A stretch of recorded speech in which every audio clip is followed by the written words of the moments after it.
भारत के संविधान में ऐसा कहीं कानूनन लिखा नहीं है कि पत्रकारों को सोर्स पूछा नहीं जा सकता। नमस्कार, स्वागत है आपका हिंद वॉइस में। लेकर आया हूं आपका अपना कार्यक्रम अशोक वानखेड़े बोलता है। अशोक वानखेड़े बोलता है तो अशोक वानखेड़े तोलता है, और इस बार तुलेगा मीडिया। मीडिया इसलिए तुल रहा है कि हाल ही में chief metropolitan magistrate Patiala court में महाजन जी ने सीबीआई को जो ऑर्डर दिया उसमें ये रेखांकित करते हुए कहा कि भारत के संविधान में ऐसा कहीं कानूनन लिखा नहीं है कि पत्रकारों को सोर्स पूछा नहीं जा सकता। यदि जांच एजेंसी को अपने इन्वेस्टिगेशन में पत्रकारों को उनकी दी हुई खबर का सोर्स ज़रूरी होगा तो पत्रकारों को वो देना होगा।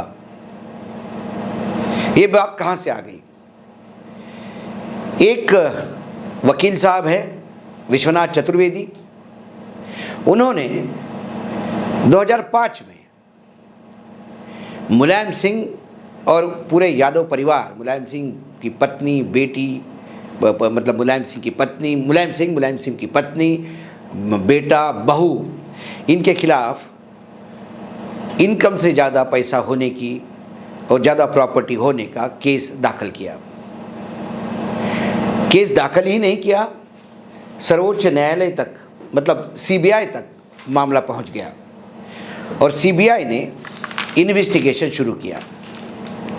ये 2005 का केस बता रहा हूं मैं आपको। लेकिन इसी बीच जब मामला इन्वेस्टिगेशन का चालू हुआ, डॉक्टर मनमोहन सिंह की सरकार थी, 2009 की बात है। 2007 में सीबीआई ने अपनी प्रिलिमिनरी रिपोर्ट सुप्रीम कोर्ट की भी दी 26 अक्टूबर 2007 को। लेकिन इसी बीच 22 जुलाई 2008 को एटॉमिक एग्रीमेंट के तहत जो वामपंथी दलों का 62 सांसदों का समर्थन था सरकार को, उन्होंने वापस ले लिया और सरकार गिरने के कगार पे आई। उस समय समाजवादी पार्टी अपने 39 सांसदों के साथ सरकार के साथ डटी रही और सरकार को बचाया। 6 दिसंबर को, मतलब ये जुलाई 2008 हो गया, फिर जुलाई 6 दिसंबर 2008 को सीबीआई ने कहा कि केंद्र सरकार ने हमको आदेश दिया है कि ये मुलायम सिंह के खिलाफ वाला केस विड्रॉ करना चाहिए। 15 दिसंबर को चतुर्वेदी फिर सर्वोच्च न्यायालय में गए। उन्होंने कहा केंद्र सरकार को अधिकार ही नहीं केस विड्रॉ करने का। केस तो सर्वोच्च न्यायालय के आदेश पे चालू हुआ और उसके बाद उन्होंने सीबीआई का जो केंद्र सरकार को आदेश के अनुसार केस विड्रॉल का जो रिक्वेस्ट था वो वहाँ नलीफाई हो गया। उसी के बीच एक रिपोर्ट सुप्रीम कोर्ट में फाइल होती है सीबीआई की,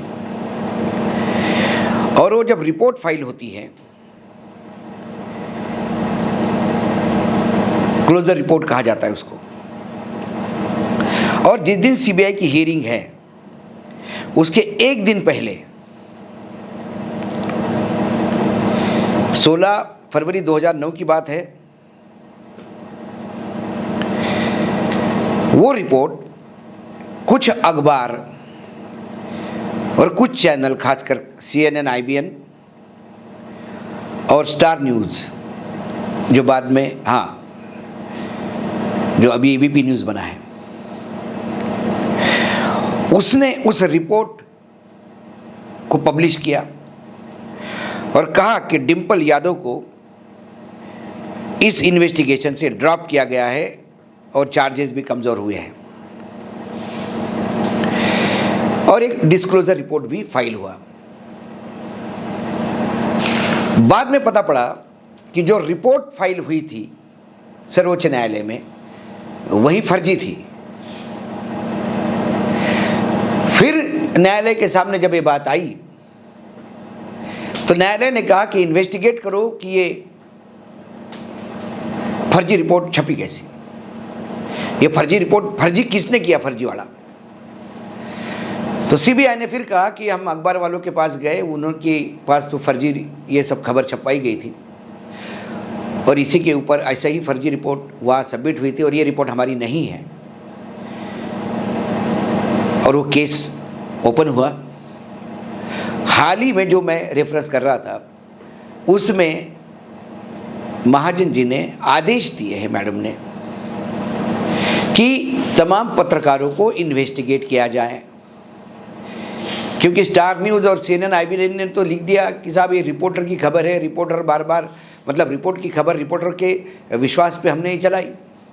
अब वो तमाम रिपोर्टर कटघरे में खड़े हैं और अब उन्हें सोर्स बताना पड़ेगा कि किससे उनको ये खबर मिली थी, क्या इसमें कुछ पैसा चला था या कुछ लेन देन हुआ था, क्या कुछ फेवर करने की बात हुई थी, या एक खबर के तौर पे अति उत्साही होकर उन्होंने एक खबर छापी थी बगैर कंफर्म किए, बगैर सही रिपोर्ट देखे, एक फर्जी रिपोर्ट पे उन्होंने इतना बड़ा फर्जीवाड़ा किया कि जिसमें सुप्रीम कोर्ट भी फंसा हुआ है। अब ऐसे में वो तमाम पत्रकार फंसेंगे। न्यूज चैनलों ने तो हाथ ऊपर कर दिया ये बोल के कि ये रिपोर्टर की जिम्मेदारी है और रिपोर्टर को पकड़ा जाए।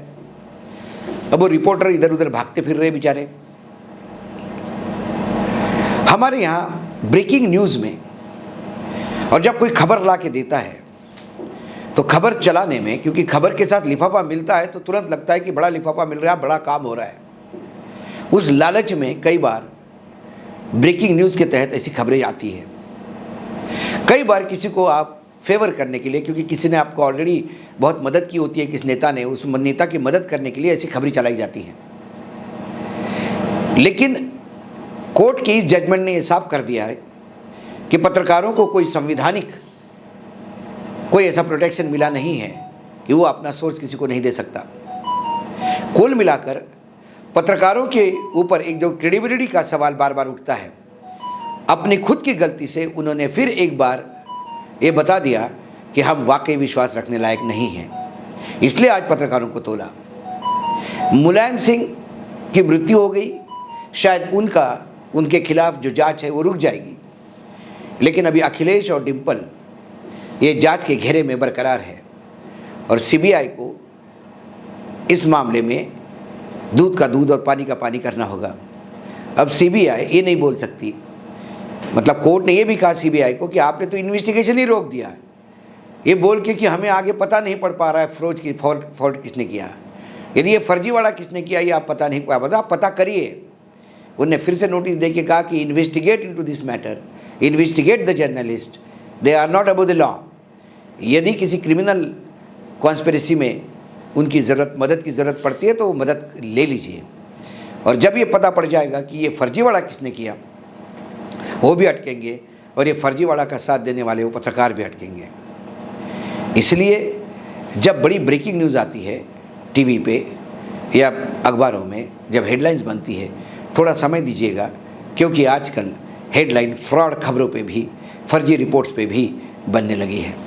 और ये मुलायम सिंह के मामले में, मुलायम सिंह यादव और परिवार के मामले में सीबीआई ने रेखांकित किया। मैं खुद मीडिया से हूँ, हम हिंद वॉइस पे है, हम प्रयास करते हैं कि फर्जीवाड़ा हमारे यहाँ ना चले। हम जनता की सरोकार की बातें करते हैं। यदि ये खबर हमारे पास आती भी और ये तभी हम होते भी तो हम सवाल ये उठाते सीबीआई पे कि सीबीआई ने डिम्पल जी को कैसा ड्रॉप किया, डिम्पल जी को कैसा, किस बिना पे उनका इस केस में से नाम निकाला, ये क्लोजर रिपोर्ट कैसी फाइल की, ये सवाल हम उठाते, ना कि देखिए ये मुलायम सिंह के परिवार के खिलाफ एक षड्यंत्र रचा गया, ऐसी खबरें देते। क्योंकि खबरें जनता के सरोकार की होनी चाहिए, खबरें सच्चाई को अंडरलाइन करते हुए, रेखांकित करते हुए होनी चाहिए, क्योंकि खबरों को सामने लाना यही मीडिया का काम है, ना कि किसी की दलाली करना। आज इतना ही, फिर आऊँगा किसी विषय के साथ, तब तक के लिए नमस्कार। देखते रहिएगा हिंद वॉइस।